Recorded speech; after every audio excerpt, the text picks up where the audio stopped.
Há enigmas que sussurram entre as frestas do tempo, verdades ancestrais murmuradas por iniciados, ocultas sob o véu das aparências, protegidas da compreensão dos desavisados.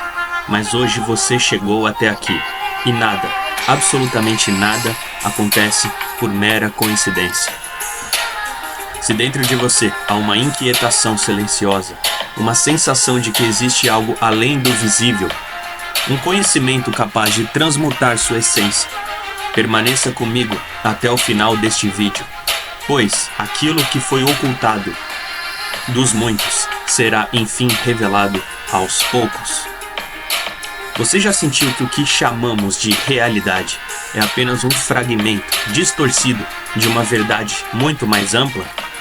Já teve aquela sensação sutil, quase imperceptível, de que há um propósito maior pulsando em silêncio dentro de você? Se sim, então você não está só. Místicos, rabinos, iniciados, todos falaram de mapas secretos, codificados em símbolos, arquétipos e palavras veladas. Mapas deixados por aqueles que trilharam o caminho antes de nós. Neste vídeo, adentraremos as camadas mais sutis de uma sabedoria ancestral.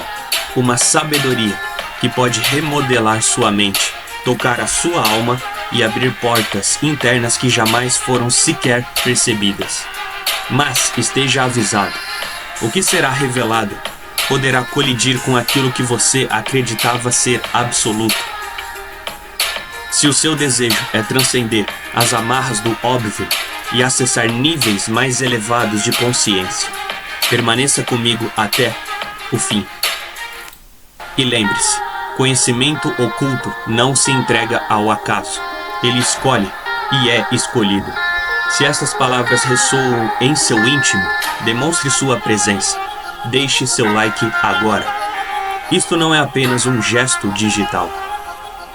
É um rito simbólico, uma confirmação do seu compromisso com a jornada do despertar.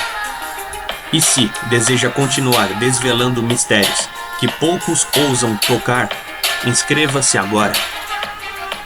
Ative todas as notificações. Assim como os segredos antigos eram passados apenas aos que estavam prontos, este canal será sua passagem para este conhecimento. Cântico dos Cânticos, e essas partes também são muito referidas nos Salmos de Davi, que é o pai de Salomão. Voltando aqui. Tornada manifesta pelo Criador, brilha na forma de ambos, macho e fêmea. E outra vez temos macho e fêmea, a sabedoria é o pai, a inteligência é a mãe, e esses dois são os pratos da balança, por causa deles tudo se manifesta na forma de macho e fêmea. Sem sabedoria não haveria começo, já que a sabedoria é o pai dos pais, a origem de todas as coisas. Dessa união a fé nasce e se espalha no mundo. Binah é produzida pelas duas letras do nome de Deus, Yud, Re. Assim, Binah é realmente Ben Yah, Filho de Deus, o qual é a perfeição de tudo que existe. Quando o pai, a mãe e o filho, que é a misericórdia, Reset, que é outra Sefirah da árvore da vida, estão juntos, há a síntese perfeita. E quando eles estão juntos, a filha, que é o rigor, conhecida como Gevurah, que está abaixo de Binah, do lado esquerdo, que é o lado rigor, o lado do feminino, na árvore da vida, conhecida como a Cábala judaica, que é a contraposição da árvore da morte, que é o fruto proibido, do qual Adão e Eva comeram, que não é um fruto literal, mas sim um desejo de obter conhecimento e liberdade através de atalhos. A Kabbalah é o contrário disso, é a árvore da vida, como eu disse anteriormente. E o rigor, Gevurah ou Gevurah, também está com eles, conhecida também como severidade, enfim, que faz a contraposição à misericórdia, que está do lado direito, que é o pilar masculino da árvore da vida.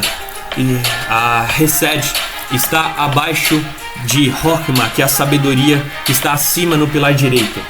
Voltando, mas sabei que isto é a súmula do tema inteiro. Tudo no mundo inferior foi feito à imagem do mundo superior. Tudo que existe no mundo superior se manifesta aqui embaixo como um retrato. Tudo é uma única e mesma coisa, como se fosse um reflexo de um rio. Quando você que está acima olha para baixo, assim como Salomão escreve, Quando você faz careta para a água, ela faz careta para você. Você enxerga o seu próprio reflexo. Quando você mostra a língua para as águas de um rio, você vai ver o seu reflexo.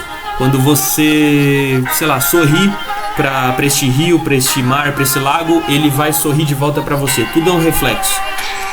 O que está acima, ou melhor, o que está abaixo é reflexo do que está acima. Voltando. Capítulo 9.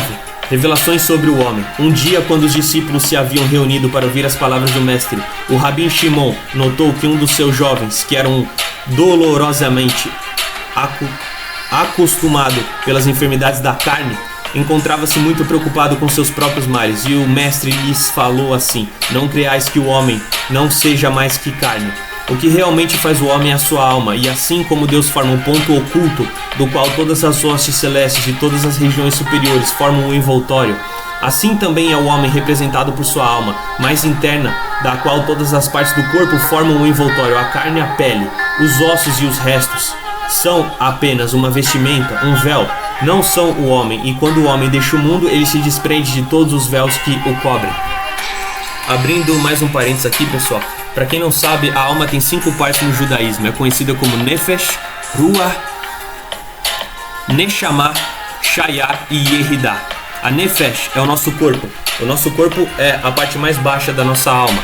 É a nossa alma vibrada na parte mais densa ou mais baixa dela mesma para caber nesse mundo tridimensional e material que está dentro do mundo de Asiá, o mundo da ação, abaixo de 3 mundos da Kabbalah judaica, onde todos eles contemplam as 22 letras do alfabeto hebraico, ou seja, os 22 caminhos de calibração de Deus, nas 10 Sefirot, na árvore da vida, divididos nesses 3 outros mundos que eu comentei antes da Asiá, conhecidos em primeiro o mundo de Atzilut, conhecido como o mundo da emanação. Segundo, o mundo de Briá, conhecido como o mundo da criação, onde grande parte dos anjos foi criado. Terceiro, o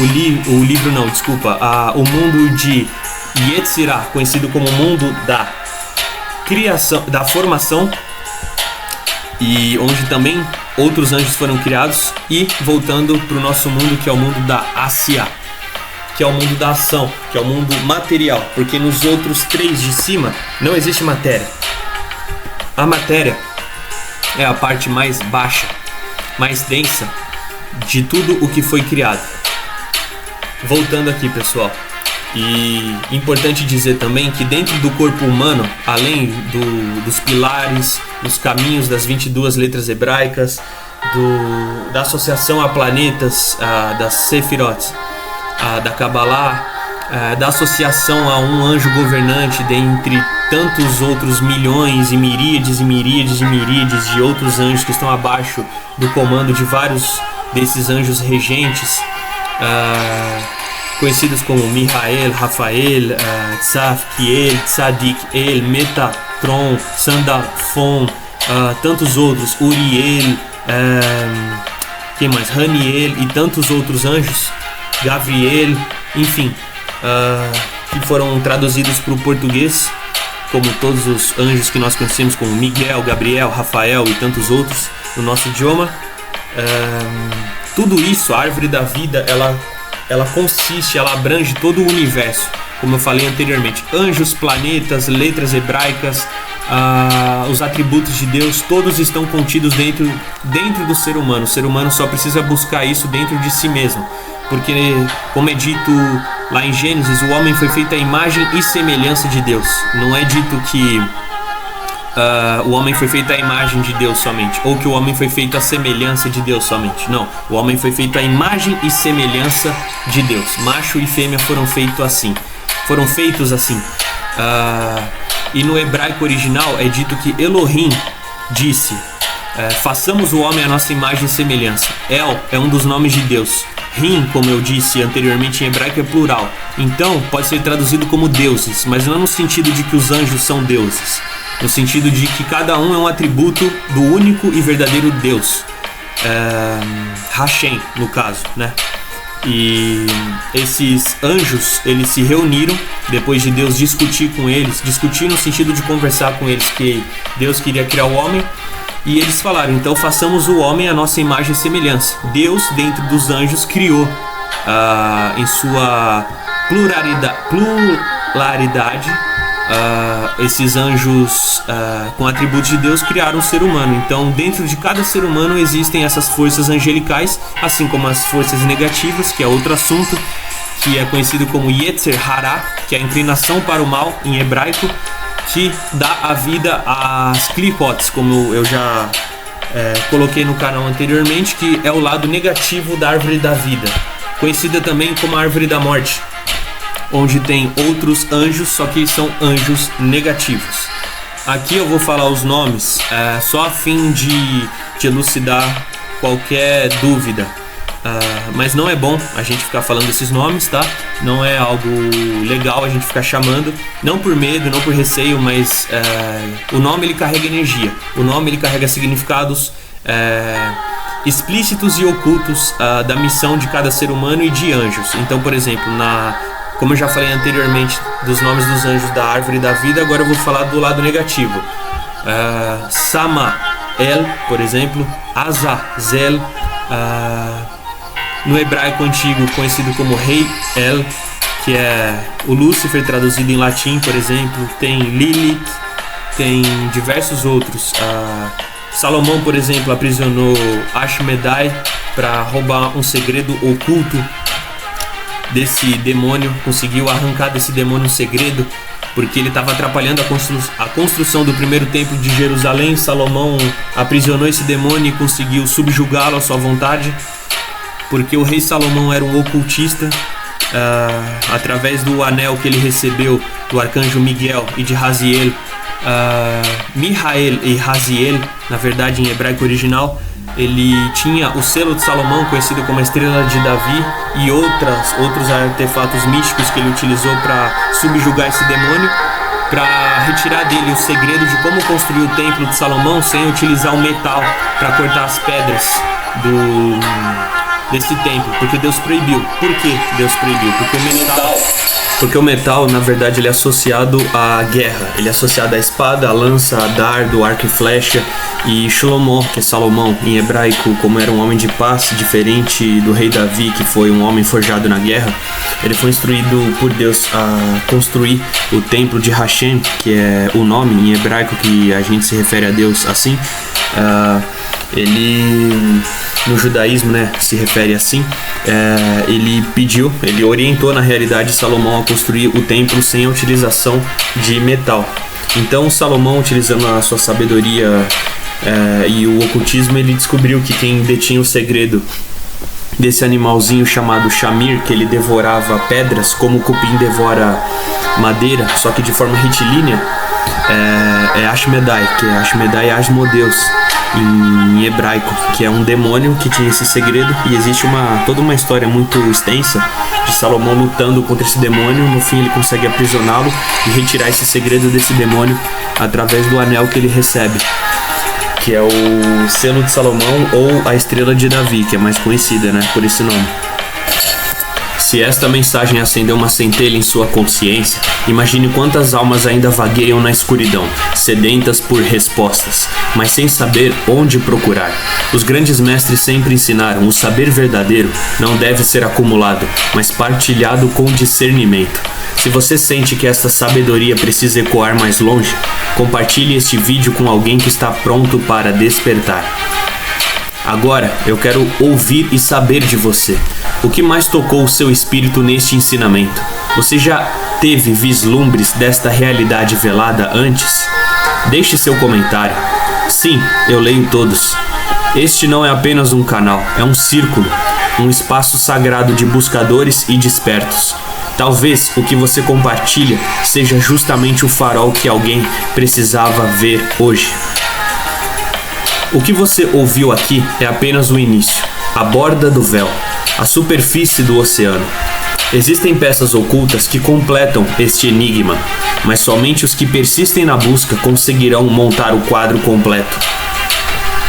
Por isto, Separei 2 vídeos essenciais, cada um contendo uma chave que expande e aprofunda tudo o que começamos hoje.